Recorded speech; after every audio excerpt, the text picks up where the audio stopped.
ಖುಷಿ ವಿಷಯ. ನಾನು ವಿಜಯ್ ಸರ್ ಬಗ್ಗೆ ಹೇಳಲೇಬೇಕು. ನಿನ್ನೆ ಮೊದಲನೇ ಸತಿ ಸಿಕ್ಕಿದ್ದು ನಾನು ವಿಜಯ್ ಸರ್ಗೆ. ನನಗೆ ವಿಜಯ್ ಸರ್ನ ಪರಿಚಯ ಮಾಡಿಸಿದ್ದು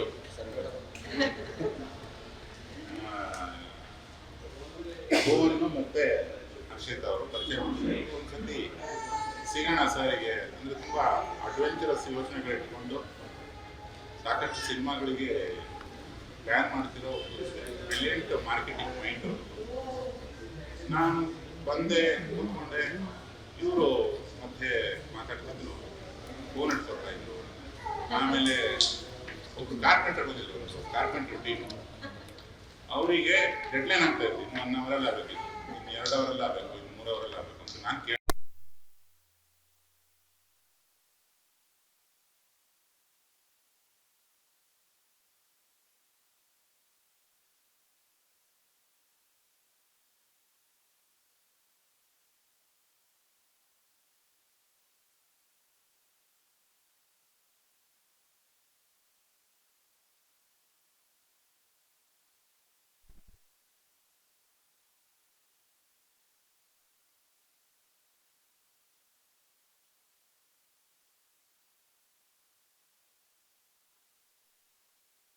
ವಿಜಯ್ ಸರಲ್ಲಿ ಅವರಿಗೊಂದು ರಾಯಲ್ ಸಲ್ಯೂಟ್ ಈ ಕನ್ನಡ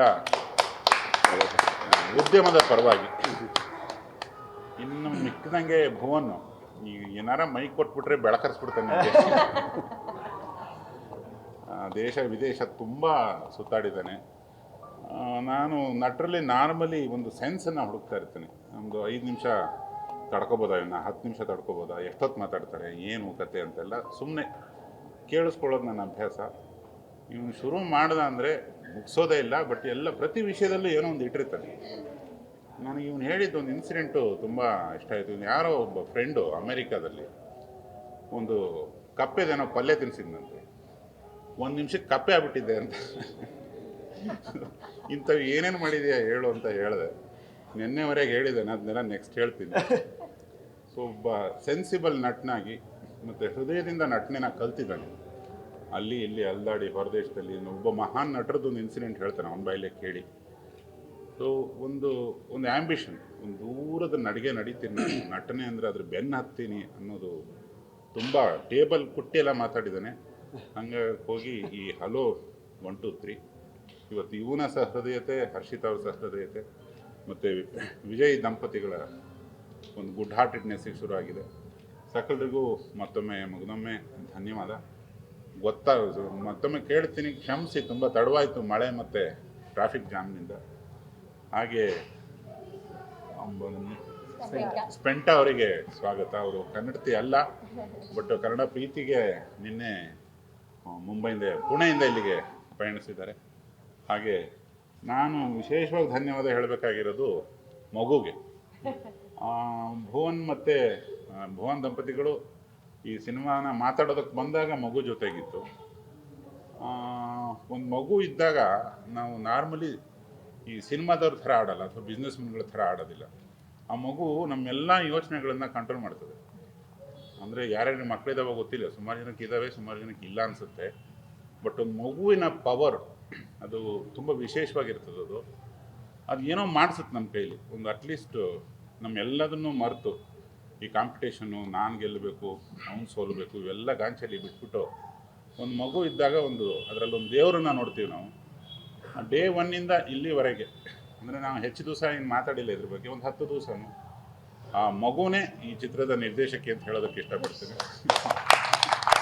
ಆ ಮಗುವಿಗೊಂದು ನಮಸ್ಕಾರ. ತುಂಬ ಗೊಂಬೆ ಥರ ಇದೆ ಅದು. ಅವಳು ಇವತ್ತು ನಮ್ಮ ಕ್ಲ್ಯಾಪ್ ಮಾಡಿದ್ದು ನಮ್ಮೆಲ್ಲರ ಅದೃಷ್ಟ ಅಂತ ಹೇಳೋದಕ್ಕೆ ಇಷ್ಟಪಡ್ತೀನಿ. Over to Bhuvan.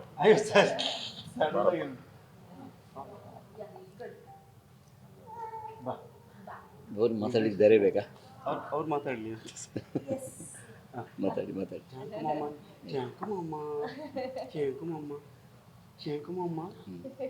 ಅಲ್ಲಿ ನೋಡಲ್ಲು ಮಾತಾಡಿ.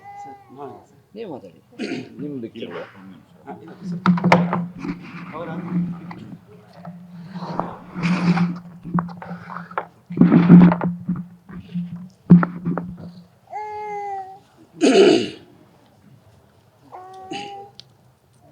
ಇಂಚು Okay, come here.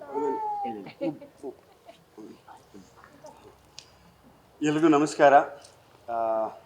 ಮೊದಲನೇದಾಗಿ ಕ್ಷಮೆ ಇರಲಿ, ಸ್ವಲ್ಪ ತಡ ಇತ್ತು, ಮಳೆ ಬಂದಿದ್ದರಿಂದ ತುಂಬ ಹೊತ್ತು ಸ್ಟಕ್ ಆಗಿಬಿಟ್ಟಿದ್ವಿ ಅಲ್ಲಿ. ಸೊ ತಡ ಆಯಿತು, ದಯವಿಟ್ಟು ಎಲ್ರಿಗೂ ಕ್ಷಮೆನ ಕೇಳ್ಕೊತೀನಿ. ನಾನು ನಾರ್ಮಲಿ ಆ್ಯಕ್ಚುಲಿ ಜಾಸ್ತಿ ಮಾತಾಡೋದಿಲ್ಲ. ಮೊನ್ನೆ ಸರ್ರನ್ನು ಭೇಟಿಯಾದಾಗ ಸ್ವಲ್ಪ ಜಾಸ್ತಿನೇ ಮಾತಾಡಿದೆ. ಬಟ್ ಇವತ್ತು ಒಂದು 3 ನಿಮಿಷ ತಗೊಂಡು ಕೊಡ್ತೀನಿ. ಆಡಿಯೋ ಒಂದು 3 ನಿಮಿಷ ತಗೊಂಡು ಮಾತಾಡ್ತೀನಿ.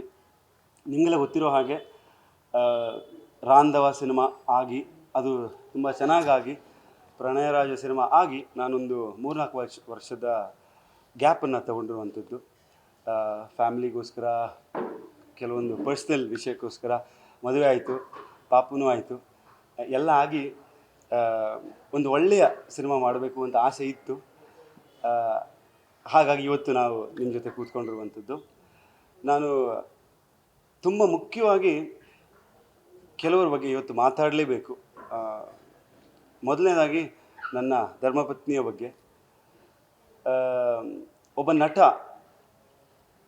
ಸೂಪರ್ ಸ್ಟಾರ್ ಆಗೋದಕ್ಕೂ ನಟ ಆಗಿ ಶುರು ಮಾಡೋದರ ಮಧ್ಯೆ ಸುಮಾರು ಜನ ಬಂದು ಹೋಗ್ತಾರೆ. ಅದರಲ್ಲಿ ನಮ್ಮವರು ಅಂತ ಒಂದು ತುಂಬ ಕೆಲವು ಜನ ಉಳ್ಕೋತಾರೆ.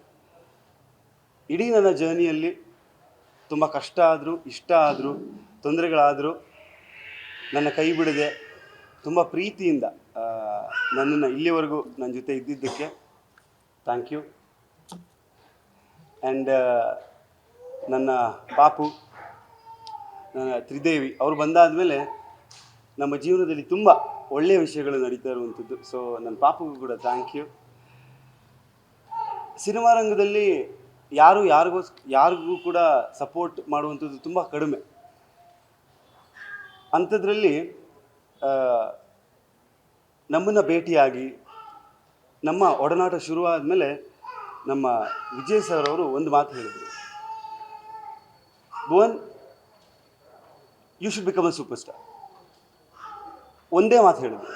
ಆಗ ಅವ್ರ ಜೊತೆ ಇದ್ದ ಅವ್ರ ಪತ್ನಿ ಕೂಡ, ಹೌದು, ನೀವು ಇಲ್ಲಿವರೆಗೂ ನೀವು ಕಷ್ಟಪಟ್ಟಿದ್ದೀರಿ, you should become a super star, ನಿಮ್ಮ ಜೊತೆ ಮತ್ತು ಹರ್ಷಿಕಾ ಅವ್ರ ಜೊತೆ ನಾವು ಸದಾ ಇರ್ತೀವಿ ಅಂತ ಹೇಳಿ ನಮಗೆ ಹುರಿದುಂಬಿಸಿ ಇಲ್ಲಿವರೆಗೂ ನಮ್ಮ ಕೈ ಬಿಡದೆ ಇಂಥ ಒಂದು ಅದ್ಭುತವಾದ ಸಿನಿಮಾವನ್ನು ಮಾಡೋದಕ್ಕೆ ಕಾರಣಕರ್ತರಾಗಿರುವಂತಹ ವಿಜಯ್ ಸರ್ ಹಾಗೂ ಅಮೃತಾ ಅವರಿಗೆ ದೊಡ್ಡ ನಮಸ್ಕಾರಗಳನ್ನು ತಿಳಿಸ್ತೇನೆ. Thank you.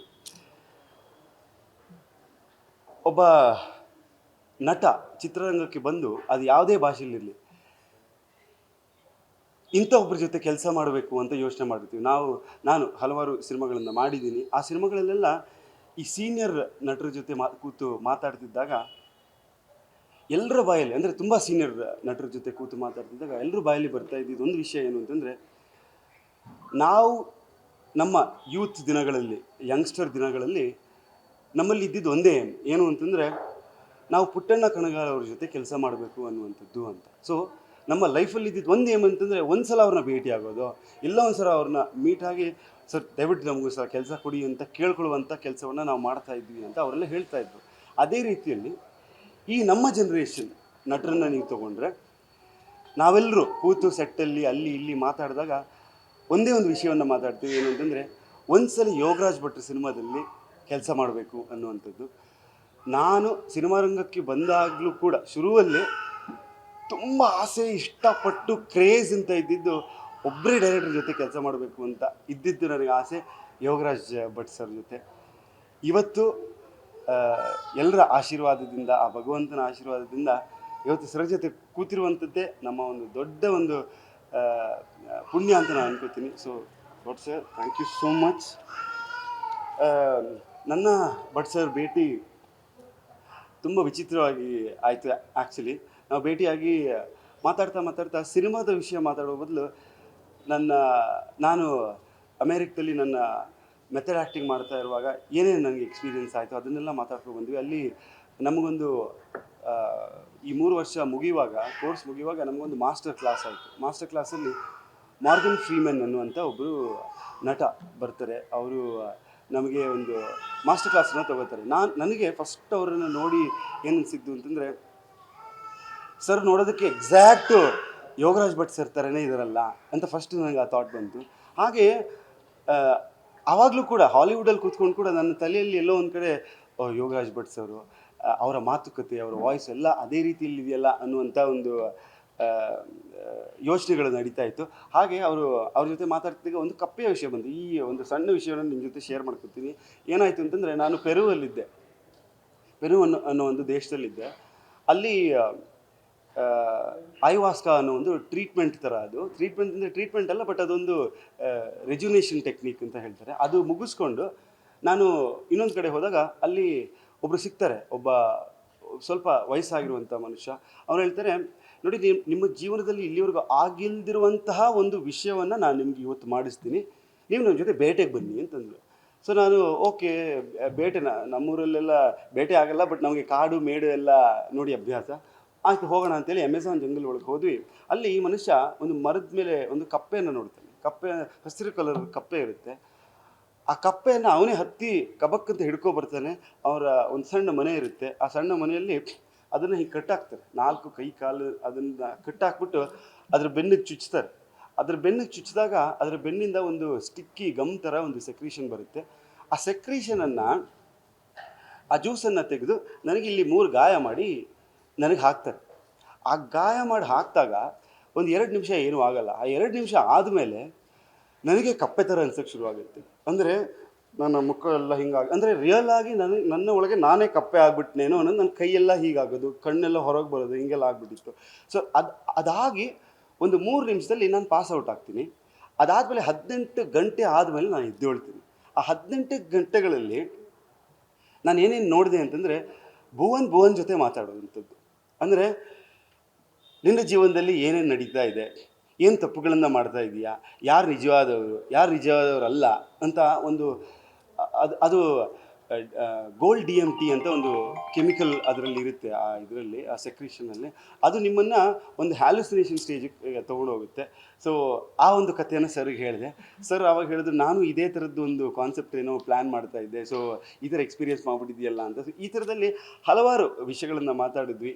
ಆ್ಯಂಡ್ ಮಾತಾಡ್ತಾ ಒಂದು ನಾನು ರಿಕ್ವೆಸ್ಟ್ ಮಾಡ್ತೀನಿ, sir it's A dream sir, ನಿಮ್ಮ ಜೊತೆ ಒಂದು ಕನಸಿದೆ, ನಿಮ್ಮ ಜೊತೆ ನಟನೆ ಮಾಡಬೇಕು ಅಂತ.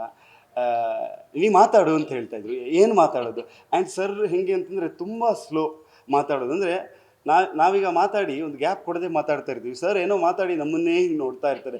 ನಾನು ಹೆಂಗೆ ರಿಯಾಕ್ಟ್ ಮಾಡಬೇಕು ಅಂತ ನನಗೆ ಗೊತ್ತಾಗ್ತಿರ್ಲಿಲ್ಲ. ನಾಳೆ ಸರ್ ಏನು ಸರ್ ನೀವು ಮಾತಾಡು ಅಂತ ಹೇಳ್ತಾಯಿದ್ರು.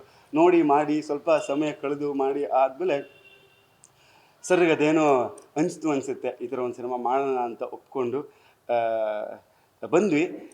ಎಲ್ಲದಕ್ಕಿಂತ ತುಂಬ ಅದ್ಭುತವಾದ ವಿಷಯ ನಮಗೇನು ಆಗಿದ್ದು ಅಂತಂದರೆ, ಇಲ್ಲಿ ಕರ್ಕೊಂಡು ಬಂದು ನೋಡಿದ್ರೆ sir speed, Vijay sir speed correct same ಆಗಿದೆ. ಅಂದರೆ ನಮ್ಮ ವಿಜಯ್ ಸರ್ ಅವ್ರು ಹೇಗೆ ಅಂತಂದರೆ, 2 ದಿವಸದಲ್ಲಿ 2,000 ಅಲ್ಲ ಸರ್ ಸೋಫಾ ಎಷ್ಟು ಸರ್? ಓಕೆ ಬೇಡ. Is a marketing genius. Basically ನಮ್ಮ ಸರ್ ಒಬ್ಬರು ಮಾರ್ಕೆಟಿಂಗ್ ಜೀನಿಯಸ್ ಅವರು. ಸೊ ಏನನ್ನಾದರೂ ಅವರು ಕೊಟ್ಟರೆ ಸೇಲ್ ಮಾಡುವಂಥವ್ರು ಆ್ಯಂಡ್ ಮಾರ್ಕೆಟ್ ಮಾಡಿ ಇದು ಮಾಡುವಂಥವ್ರು. ಸೊ ಯೋಗರಾಜ್ ಭಟ್ ಸರ್ ಮತ್ತು ಅವರು ಭೇಟಿಯಾದಾಗ ಅವರು ತುಂಬ ಅದ್ಭುತವಾದ ಮಾತುಕತೆಯನ್ನು ಮಾಡಿ ಇಬ್ಬರಿಗೂ ಒಂದು ಹೊಂದಾಣಿಕೆ ಬಂತು. ಆ್ಯಂಡ್ ಸರ್ ಹೇಳಿದ್ದು ಅವ್ರಿಗೆ ತುಂಬ ಇಷ್ಟ ಆಯಿತು. ಸರ್ ಅವರ ಒಂದು ವಿಚಾರಗಳು ಸರ್ಗೆ ತುಂಬ ಇಷ್ಟ ಆಯಿತು. ಹಾಗೇ ಒಂದು ಹೆಲೋ 1 2 3 ಅನ್ನೋವಂಥ ಒಂದು ಸಬ್ಜೆಕ್ಟ್ ಹುಟ್ಕೋತು. ನಾವೆಲ್ಲ ಕಥೆಯನ್ನು ಕೇಳಿದ್ವಿ. ಅಲ್ಲಿ ನಮ್ಮ JP ಸರು ನಾವೆಲ್ಲ ಕೂತ್ಕೊಂಡು ಜೊತೆ ಕೂತ್ಕೊಂಡು ನಾವೆಲ್ಲ ಕಥೆಯನ್ನು ಕೇಳಿದಾಗ ತುಂಬ ಖುಷಿ ಆಯಿತು. ಆ್ಯಂಡ್ ಸರ್ ಹೇಳಿದ್ರು, ಒಂದು ತುಂಬ ಸ್ಪಷ್ಟವಾಗಿ ಒಂದು ವಿಷಯವನ್ನು ಹೇಳಿದ್ರು. ಏನಂತಂದರೆ, ಕಥೆಗಳು ಹಲವಾರು ಇರುತ್ತೆ, ಆದರೆ ನನ್ನ ಸಿನಿಮಾದಲ್ಲಿ ನಾನು ನಟರಿಗೆ, ಆ ನಟನಿಗೆ ಸೂಟ್ ಆಗುವಂಥ ಬಾಡಿ ಲ್ಯಾಂಗ್ವೇಜ್ ಇರಲಿ, ಭಾಷೆ ಇರಲಿ, ಅವರ ಇದಕ್ಕೆ ತಕ್ಕಂತೆ ನಾನು ಮಾಡುವಂಥದ್ದು. ಯಾವುದೋ ಕಥೆಯನ್ನು ತೊಗೊಂಡೋಗಿ ಅವರಿಗೆ ಹೊಲಿಯುವಂಥ ಕೆಲಸವನ್ನು ನಾನು ಮಾಡಲ್ಲ. ಆದ್ದರಿಂದ ನನಗೆ ಆ ಥರ ಕಥೆ ನನ್ನ ತಲೆಗೆ ಬರೋವರೆಗೂ ನಾನು ಯೋಚನೆ ಮಾಡ್ತಾ ಇರ್ತೀನಿ ಅಂಥೇಳಿ ಕೊನೆಗೆ ಒಂದು ಸಬ್ಜೆಕ್ಟನ್ನು ಚೂಸ್ ಮಾಡಿ ನನ್ನ ಬಾಡಿ ಲ್ಯಾಂಗ್ವೇಜ್ಗೆ ಅಥವಾ ನಮ್ಮೆಲ್ಲರ ಬಾಡಿ ಲ್ಯಾಂಗ್ವೇಜ್ಗೆ ಸೂಟ್ ಆಗುವ ಹಾಗೆ ಪ್ಲ್ಯಾನ್ ಮಾಡಿ ಮಾಡಿರುವಂಥದ್ದು. ಸೊ ತುಂಬ ಖುಷಿ ಇದೆ ಒಬ್ಬ ನಟನಾಗಿ. ಸರ್ ಬನ್ನಿ ಸರ್, ಬನ್ನಿ ಸರ್, ಪ್ಲೀಸ್.